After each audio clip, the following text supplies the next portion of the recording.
right, so we're going to find the point that is 3/4 of the distance from A to B. We're going to treat this problem like a basic fractional distance problem, and we're going to pretend that the denominator is not 4. We're not going to find the midpoint and then use the remaining segment and find the midpoint of that, although that is a great way to do this problem.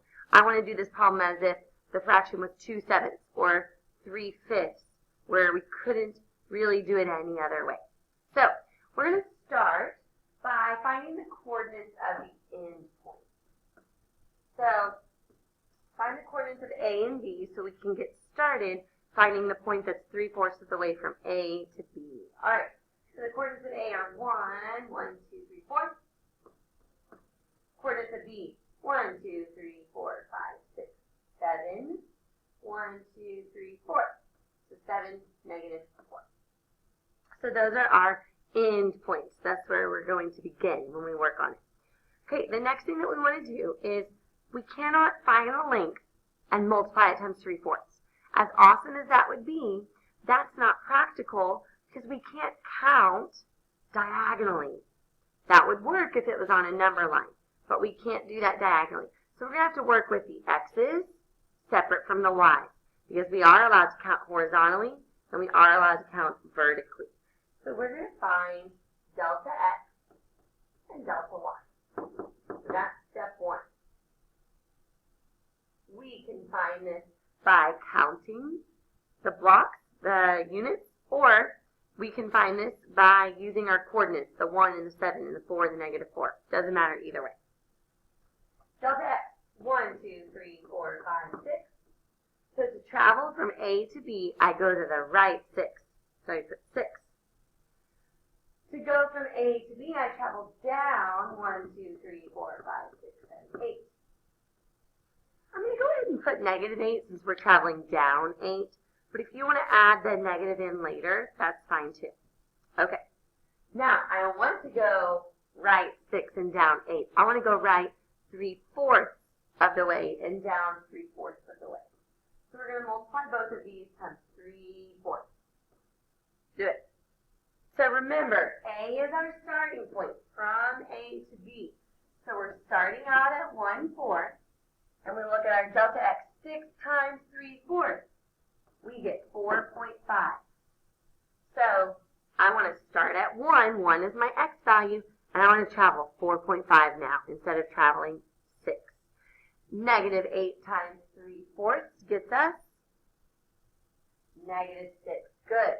That was my delta y, so I'm going to add or subtract that from my y value. Okay, we're ready for our final answer. 1 plus 4.5, 5.5, and 4 minus 6, -2. That is the point that is 3/4 of the way from A to B. Now, we always want to plot our answer and make sure that it makes sense. So I'm going to go over 1, 2, 3, 4, 5.5, and then I'm going to go down 2. 1, 2. Boom, that is beautiful. That really does look like a point that is 3/4 of the way from A to B. So our answer makes sense and it looks pretty. I'm going to put a problem up there and then I'm going to solve it. So you choose what you are going to be more productive doing. That's okay. Okay. Ethan, that would be wonderful. Yes, that would be good. When you're done, do not type your answer in the chat, but you can put your answer ready to go. And when I say go, you can press enter. Y'all understand? Make sense?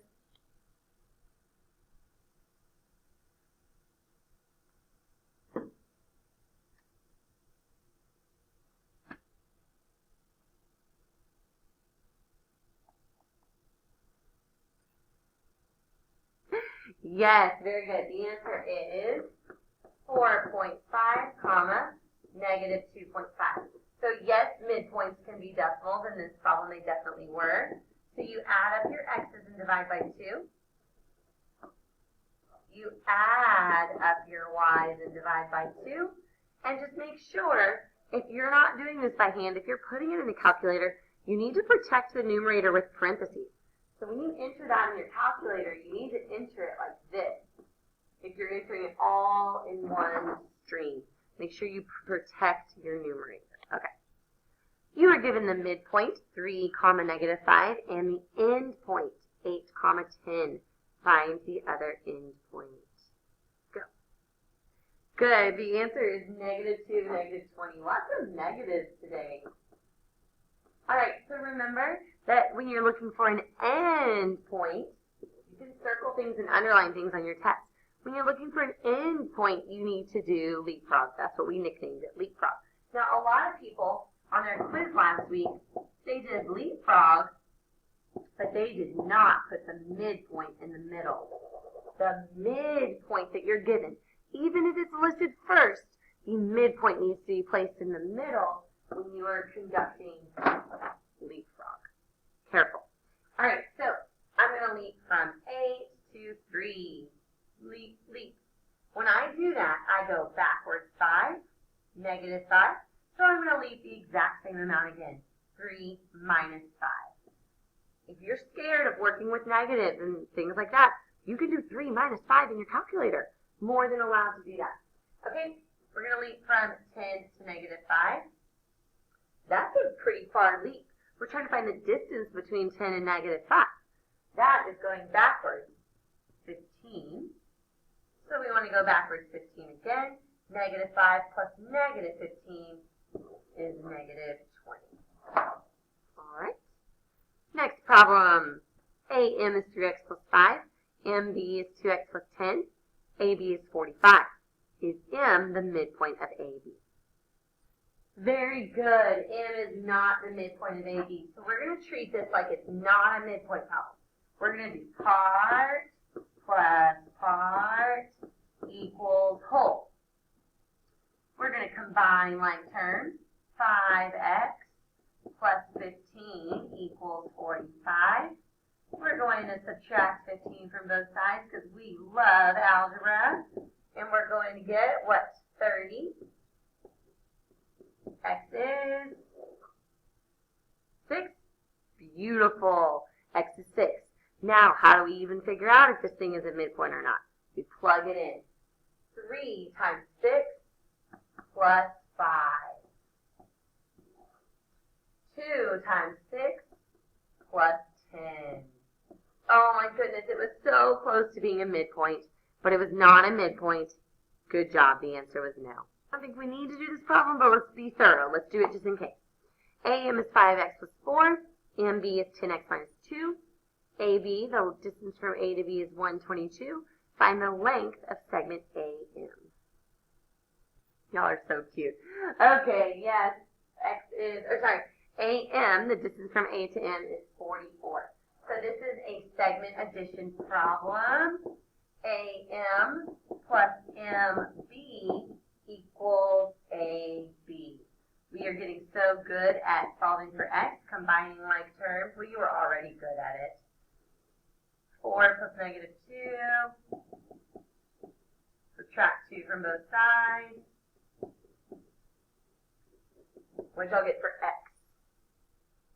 Okay, X is 8. And then we don't stop there. We follow through on the problem.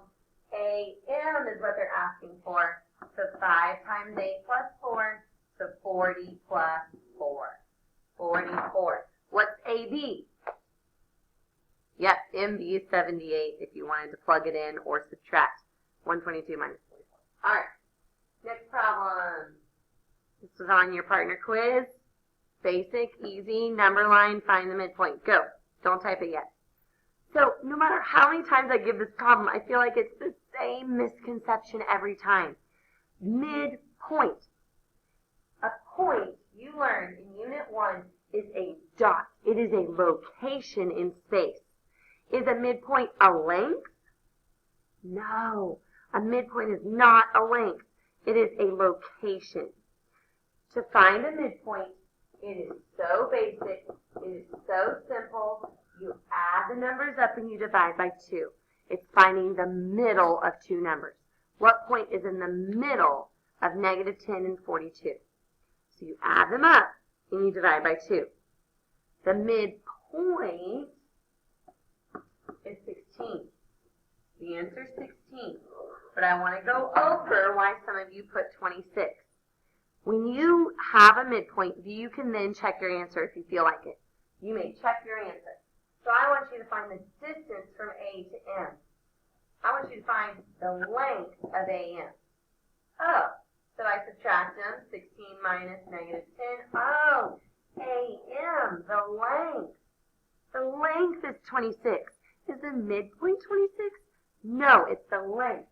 What about from here to here? 42 minus 16. MB is 26. So I did confirm that I found a midpoint, but the midpoint was not 26. Are we okay? Let's do a distance problem. We haven't done that in a while. What is the distance between negative 3, 6 and 11, negative 2? Distance formula. Good. The answer is 16.12. Remember, you can circle your X's, you can underline your Y's, and I taught you to go to your formula chart and to get the distance formula to write it down with nothing plugged in. So you don't get confused by all the X sub 1, Y sub 2's. So you plug it in, you draw the skeleton with the empty distance formula. And then you put your circled numbers in, negative 3 and 11, and you put your underlined numbers in, 6 and negative 2. You're welcome to go straight to your calculator from there, or you're welcome to work each step as you go. All right, last problem for our whiteboards today. What are the coordinates of the point that is 7/8 of the way from A to B? Go. Nice job, guys. The answer is 126. 126. Let's talk about it. This one, can you just add them up and divide by 2? No. Can you just add them up and multiply by 7/8? Unfortunately, no. So on this one, you actually do need to find the distance from A to B, which is always a subtraction problem. You subtract the two numbers. So the distance is 144. That's how long AB is. Now I don't want to travel 144. I want to travel 7/8 of that. We kind of did that on the first problem today. So 144 times 7/8. Wait a minute, you did all do it wrong. How did Rachel do that? Oh my heavens, goodness. I thought we were better than that. Okay, so 144 times 7/8 is 126. 126 is not the point. It's not. It's the distance from A to the point we're looking for. I want to travel starting at negative 3, and I want to travel 126. I will land here. I will land at 123. The answer, the coordinate, is 123. So for example, on the first problem today, in the warm-up, let me pull up the warm-up. Did we do 6 times 3/4 and negative 8 times 3/4, and that was our answer? Our answer was 4.5 comma negative 6. No, that was our answer. We still had to add it on to A. We're starting at A, and we're traveling 4.5. We're traveling negative 6. But those were not the answer. That was not our end. Yes, you add it to the end point. Good. So moral of the story, we found the distance. We multiplied it by 7/8, and then we added it on to the end point. The answer was 123.